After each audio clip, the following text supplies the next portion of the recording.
Mazda 3.3-liter turbocharged mild hybrid inline-six. It makes 340 horsepower and 369 lb.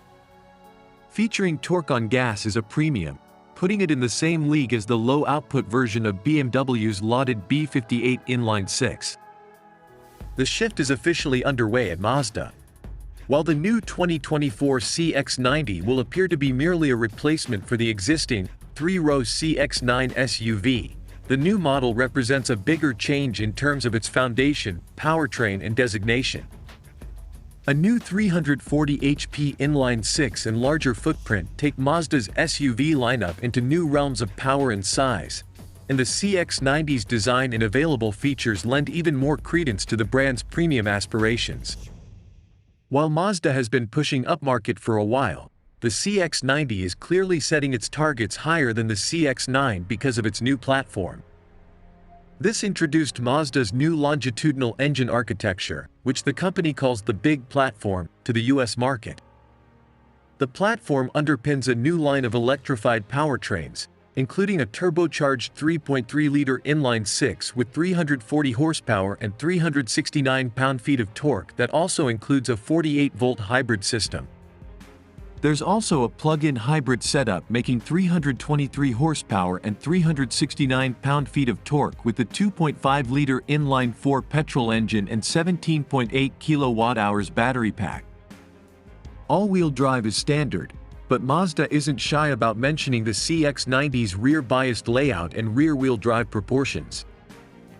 A new 8-speed automatic is standard with both powertrains and is unconventional as it swaps the torque converter for a multi-plate wet clutch arrangement, a setup that AMG also uses. With the inline-six and PHEV, the electric motor is sandwiched between the engine and transmission, but the plug-in hybrid has a more powerful electric motor and its battery pack should provide an electric range of around 20 to 30 miles, or Mazda hasn't released detailed specifications yet. The new platform also changes the look of the CX-90. Dashboard-to-axle ratio, i.e., the amount of bodywork between the front axle and dashboard, is usually seen as a distinguishing characteristic for luxury cars. This might sound like a subtle change, and Mazda has previously done a good job styling its cars to disguise their simplistic transverse engine layout, but you'll know from the moment you see the CX-90's long hood that its new demeanor says something much more elegant and luxurious. The CX-90's grille details differ slightly from current Mazda models, and the wheel design are up to 21 inches on the top model. And the chrome trim on the underbody further adds to the luxurious feel. The top trim, which we assume will be called Signature, and Mazda hasn't gone into details on pricing or packages, has body-colored trim around the wheel wells, while the smaller model has black plastic cladding.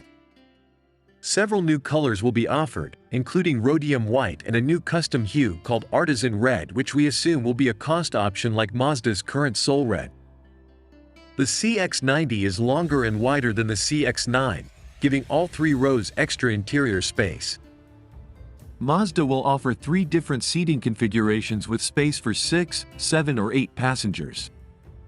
The extra width allows the third row to accommodate 3 people in select models, and the second row will be offered as a 3-person bench, as 2 individual captain's seats with a central pass-through, or as captain's seats with a fixed console between them. The CX-90's third row is noticeably wider than the CX-9, but it's still floor-high, meaning adult passengers riding in the back will find their knees in their chests. There also appears to be more cargo space behind the third row than before, and the rearmost seats fold flat to the floor to expand cargo area.